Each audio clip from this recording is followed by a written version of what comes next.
Bismillahirrahmanirrahim. Assalamualaikum warahmatullahi wabarakatuh. Halo teman-teman, balik lagi bersama saya Andi Miftahul. Jadi di video kali ini kita akan membahas mengenai mata kuliah pengembangan kurikulum dan pembelajaran dengan subpokok materi, yaitu prinsip dasar mengenai pengembangan kurikulum.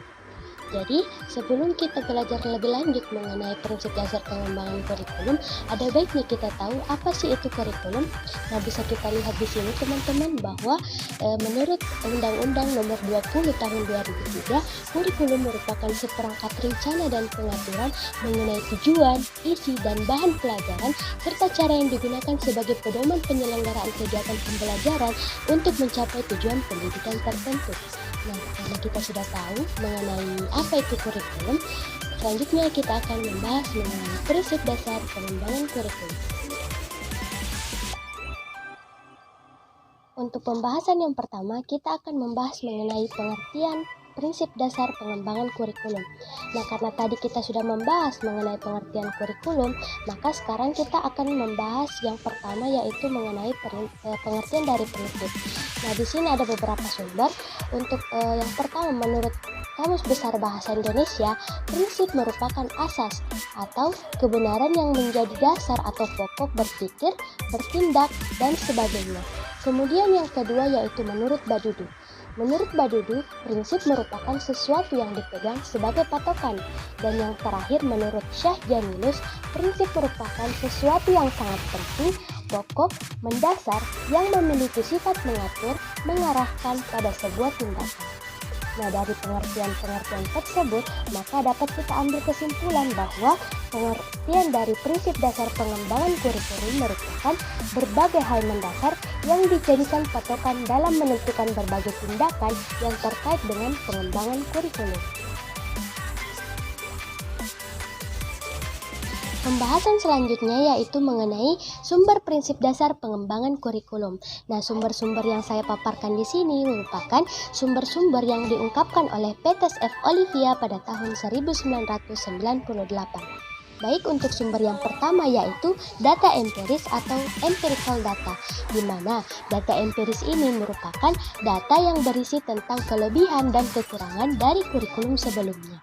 Untuk sumber yang kedua yaitu data hasil penelitian atau experimental data, di mana data ini dipandang valid dan reliable sehingga tingkat kebenaran dan akurasinya lebih meyakinkan untuk dijadikan prinsip dalam pengembangan kurikulum. Untuk sumber yang ketiga yaitu kisah rakyat atau folklore kurikulum, di mana kisah ini menyangkut tentang keyakinan masyarakat dan nilai-nilai yang ada di dalamnya. Folklore merupakan sebagian dari kebudayaan yang berbentuk lisan, bukan tulisan, seperti cerita-cerita dan legenda-legenda masyarakat. Kemudian untuk sumber yang keempat atau sumber yang terakhir di sini adalah pemahaman bersama atau common sense, di mana pemahaman ini merupakan pemahaman bersama atau pengertian bersama yang ada dalam suatu masyarakat. Nah, dari sumber-sumber yang dipaparkan di sini, kita dapat bagi menjadi dua, yaitu sumber yang bersifat ilmiah seperti tadi data empiris dan data hasil penelitian, dan juga sumber yang bersifat non-ilmiah seperti kisah rakyat dan pemahaman bersama. Baik teman-teman, sekarang kita masuk ke materi inti kita, yaitu mengenai prinsip dasar pengembangan kurikulum. Nah, dalam prinsip dasar pengembangan kurikulum ini dikategorikan menjadi dua bagian, yaitu prinsip umum dan prinsip khusus. Berikut penjelasannya. Baik, pada prinsip umum pengembangan kurikulum ini terbagi menjadi beberapa. Yang pertama yaitu fleksibilitas, di mana kurikulum harus dapat mempersiapkan anak untuk kehidupan sekarang dan yang akan datang di sini dan di tempat lain bagi anak yang memiliki kemampuan dan latar belakang yang berbeda. Hal ini berarti kurikulum harus berisi hal-hal yang solid, tetapi dalam pelaksanaannya memungkinkan terjadinya penyesuaian berdasarkan kondisi, daerah, waktu, kemampuan, dan latar belakang anak. Selanjutnya yaitu praktis atau efisiensi, di mana kurikulum harus praktis, mudah dilaksanakan, menggunakan alat-alat yang sederhana dan biasanya murah.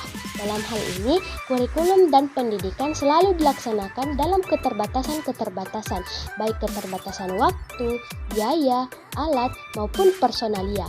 Karena pada dasarnya, waktu, tenaga, dan biaya tersebut digunakan untuk menyelesaikan hasil yang optimal. Selanjutnya yaitu relevansi, di mana relevansi di sini merupakan relevansi pendidikan dengan lingkungan kehidupan peserta didik, relevansi pendidikan dengan kehidupan sekarang dan kehidupan yang akan datang, relevansi pendidikan dengan tuntunan dunia kerja, relevansi pendidikan dengan perkembangan ilmu pengetahuan dan teknologi. Selanjutnya yaitu kontinuitas, di mana terkait dengan perkembangan dan proses belajar anak yang berlangsung secara berkesinambungan, maka pengalaman belajar yang disediakan kurikulum juga hendaknya berkesinambungan antara satu tingkat kelas dengan tingkat kelas lainnya, antara satu jenjang pendidikan dengan jenjang pendidikan lainnya, serta antara jenjang pendidikan dengan pekerjaan. Dan yang terakhir yaitu efektivitas, di mana efektivitas berkenaan dengan keberhasilan pelaksanaan kurikulum baik secara kuantitas maupun kualitasnya.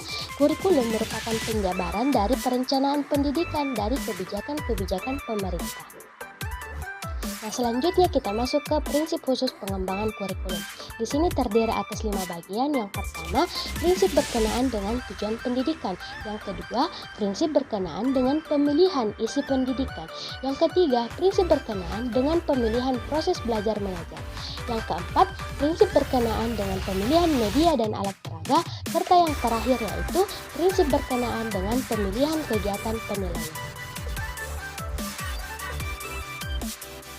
Pembahasan kita yang terakhir yaitu mengenai tipe prinsip dasar pengembangan kurikulum. Nah, tipe-tipe prinsip dasar pengembangan kurikulum ini merupakan tingkat validitas atau reliabilitas sebuah prinsip yang digunakan.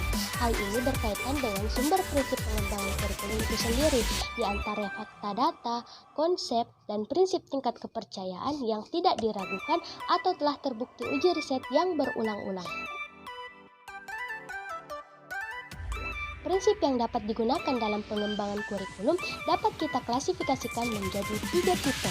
Untuk tipe yang pertama yaitu anggapan utuh atau menyeluruh, yang biasa disebut full trust, di mana fakta, konsep, dan prinsip yang diperoleh telah diuji dalam penelitian yang ketat dan berulang-ulang, serta bisa dibuat generalisasi. Untuk tipe yang kedua yaitu anggapan kebenaran parsial atau partial trust, di mana fakta, konsep, dan prinsip yang sudah terbukti efektif dalam banyak kasus, tapi sifatnya masih belum bisa digeneralisasikan, namun sudah dianggap baik dalam memiliki manfaat. Untuk tipe yang ketiga yaitu anggapan kebenaran yang masih memerlukan pembuktian atau hipotesis, anggapan atau asumsi kerja, serta prinsip yang sifatnya masih belum pasti atau tentatif. Tipe prinsip ini muncul dalam proses deliberasi atau judgment dan pemikiran akal sehat yang masih dalam kesimpulan sementara. Baik teman-teman, itulah tadi pembelajaran kita mengenai prinsip dasar pengembangan kurikulum. Jika teman-teman suka dengan video ini, jangan lupa klik tombol like-nya. Dan jika teman-teman merasa video ini bermanfaat, silahkan share ke teman-temannya. Sampai jumpa di video selanjutnya. Wassalamualaikum warahmatullahi wabarakatuh.